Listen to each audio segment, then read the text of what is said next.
sabia que eu e você estamos participando de uma guerra e que muito desses problemas que nós estamos vivendo hoje é por causa dessa guerra? Você quer entender um pouquinho mais sobre isso? Fica aí no vídeo.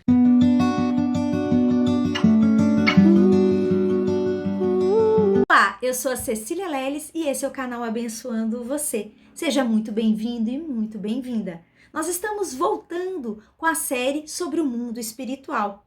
E hoje eu venho falar sobre descortinar um princípio básico do mundo espiritual, que nós estamos vivendo uma guerra espiritual. Você quer vencer essa guerra? Então fique até o final deste estudo, deste vídeo. Eu queria começar com vocês falando que nós temos que entender que essa guerra espiritual que às vezes você sente na sua vida, que você sente com os problemas, dificuldades financeiras, enfermidades, ela é uma repercussão, uma canalização, como um espelho do que acontece no mundo espiritual. Muitas pessoas pensam que o mundo físico movimenta o mundo espiritual. Sim, mas é no mundo espiritual que essa guerra começou. De onde que eu tiro isso? Eu tiro isso daquela passagem em que nós vemos em que Lúcifer, ele se rebelou contra Deus e teve uma guerra no céu. E essa guerra, ela vem há milênios, não sabemos quantificar esse tempo, refletindo aqui no mundo físico. Pois bem, primeira coisa que a gente tem que entender, que o mundo espiritual, ele é um mundo dimensional, é um mundo paralelo ao nosso, mas ao mesmo tempo é um local diferente do nosso, mas com comunicação, diferente dimensionalmente. Onde você vê isso, Cecília? Nós vemos em 2 Coríntios 12, onde Paulo fala da visão que ele teve. 2 Coríntios 12, a partir do verso 2 até o 4, nos é dito o seguinte: conheço um homem, isso é Paulo falando, em Cristo, que há 14 anos foi arrebatado ao terceiro céu.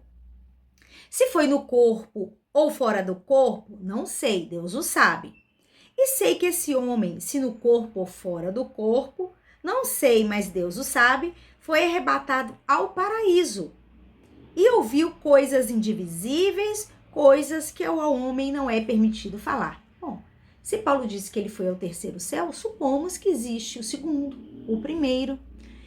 Naquela época não existia esse termo dimensões espirituais, que hoje a física quântica principalmente, ela já comprova a existência, que a Bíblia já falava, com outras palavras há muito tempo.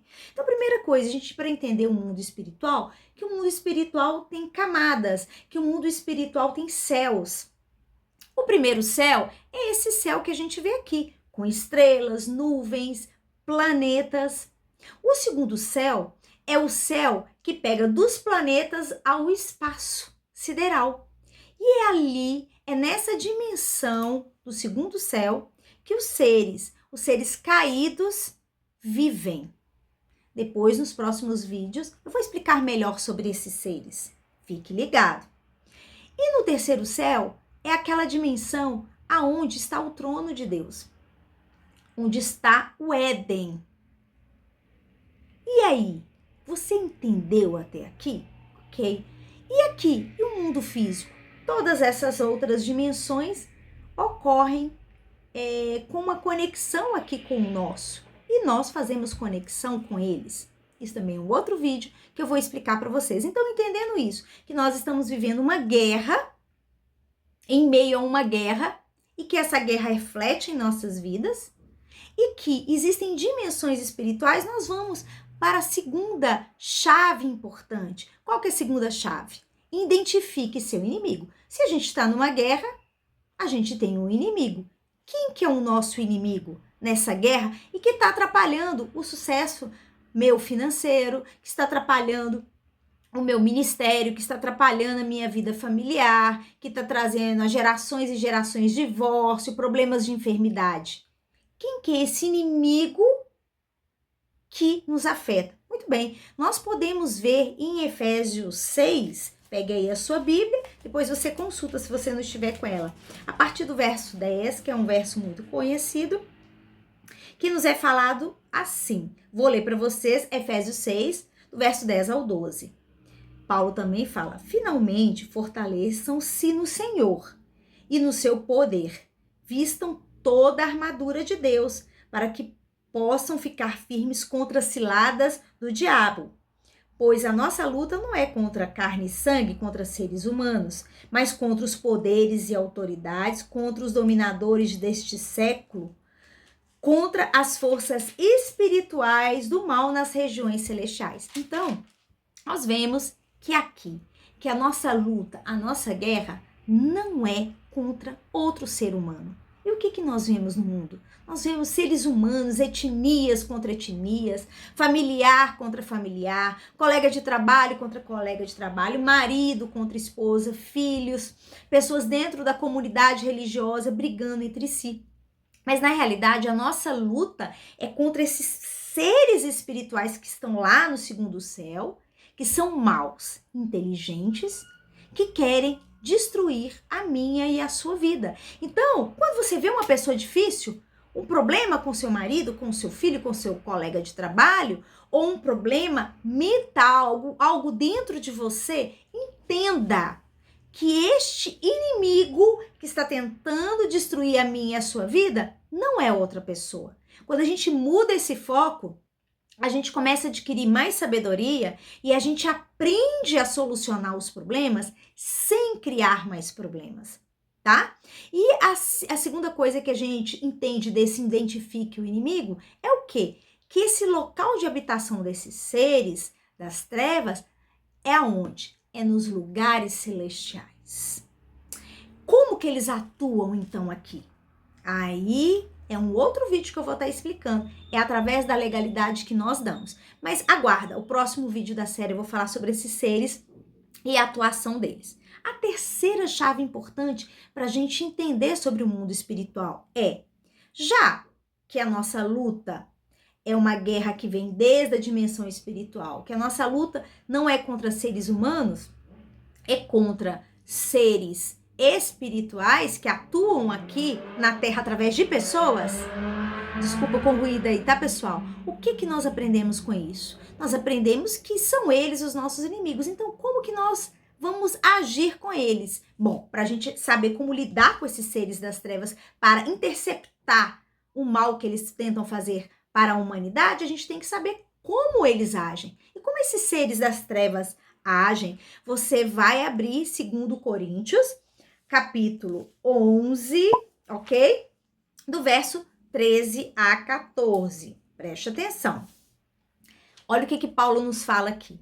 Isso não é de admirar, pois o próprio Satanás se disfarça de anjo de luz. Portanto, não é surpresa que os seus servos finjam que são servos de justiça. O fim deles será o que as suas ações merecem. Então, aprendemos o seguinte, que esses seres malignos, eles são o rei do disfarce.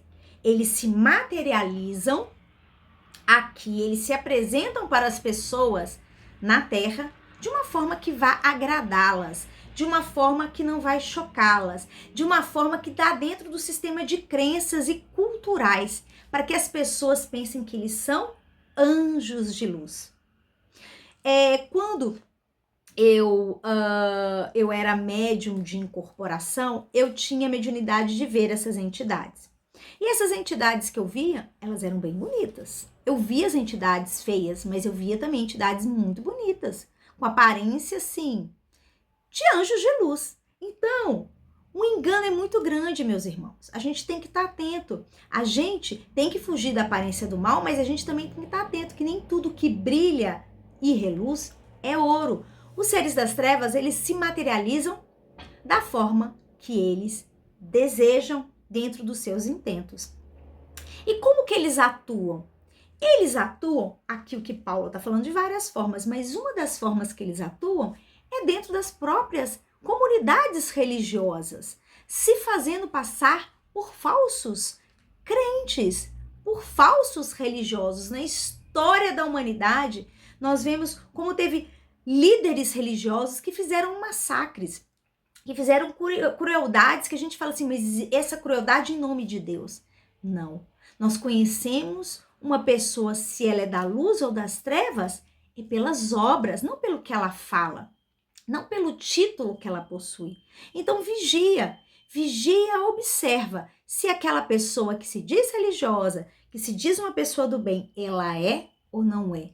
Uma pessoa que não tem empatia, que não tem amor ao próximo, eu duvido que ela carrega o sinal da cruz e da luz dentro dela. E por fim, como que nós vamos atuar com esses seres? Bem, nós descobrimos neste vídeo que nós estamos numa guerra. Segundo, que nós temos que identificar quem são os nossos inimigos. Segundo, vimos como eles atuam. Tem outras formas que eles atuam, mas aqui eu estou abordando essa. E em quinto lugar, qual que é o antídoto? Como que nós vamos interceptar essa ação maligna em nossa vida? Eu já estou terminando o vídeo. Fica aí, não saia. Da seguinte forma, a gente vai impedir utilizando a arma da fé. Em Efésios, voltando, Efésios 6, nós vemos no versículo 16 o que nos é falado. Vou ler aqui para os irmãos.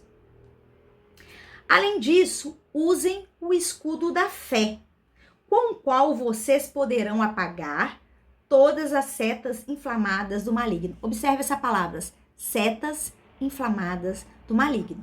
Uma das formas que as trevas atuam em nossa vida é como setas.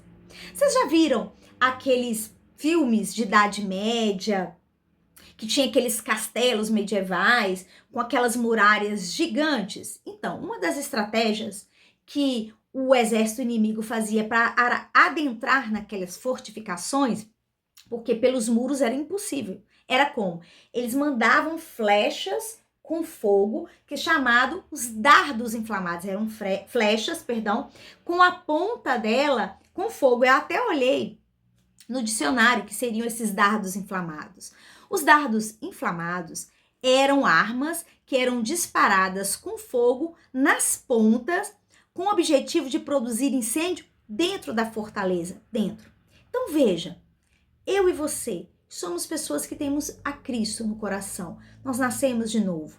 Nós temos fortalezas, nós somos uma fortaleza do bem no mundo para ajudar ao próximo. Então, como que o inimigo vai atuar? Através de dardos inflamados. Ele vai mandar setas dentro de nós. O que são essas setas? São pensamentos. E o inimigo, ele coloca, o inimigo das nossas almas, pensamentos malignos na nossa mente. Como que ele coloca? Tem gente que duvida que isso acontece, mas ele coloca. A questão é, nós vamos aceitar esse dardo ou não? Eles sempre falam na primeira pessoa. Vou dar um exemplo para vocês. Por exemplo, eles vão falar assim para mim: Cecília, você está doente. Você não vai conseguir esse objetivo. Não, eles não falam assim, eles falam na primeira pessoa. Eu não vou conseguir isso, eu não vou conseguir. E vai jogando dardo.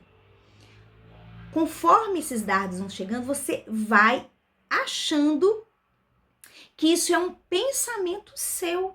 E aí, meus irmãos, vem todos os pensamentos pecaminosos, pensamentos de baixa autoestima, de destruição, malignos, de desconfiança, de tudo que é ruim que vocês podem imaginar. Obviamente que eles vão lançar um dardo que é mais susceptível à realidade que você está vivendo. Eles são espertos, eles estão observando.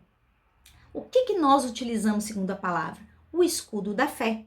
E o que é fé? Fé, a descrição está em Hebreus 11:1. Eu vou ler duas traduções para ficar bem claro. Na primeira é dito assim, um versículo que a gente conhece bem. A fé é o firme fundamento das coisas que se esperam e a prova das coisas que não se veem. Na outra versão, eu acho que fica bem mais claro. Preste bem atenção. E eu já estou terminando o vídeo. A fé é a certeza de que vamos receber as coisas que esperamos e a prova de que existem coisas que não podemos ver. Então, na hora que vier um pensamento maligno falando que você não vai ser curado, que seu filho não tem jeito, seu casamento não tem jeito, seu negócio não vai pra frente, que você tá velho demais, o que você vai fazer? Você vai usar a fé. Você vai começar a repreender o seu pensamento. Eu repreendo esse pensamento negativo e vou começar a falar versículos de promessas. O Senhor é meu pastor e nada me faltará. Aquele que habita no esconderijo do Altíssimo, à sombra do Onipotente. Vai usando a espada, que é a palavra de Deus, e repreende esses pensamentos. Se for seu pensamento mesmo, não vai fazer mal nenhum. Mas se for um dardo inflamado do maligno, você vai interceptar e esse mal vai cair por terra.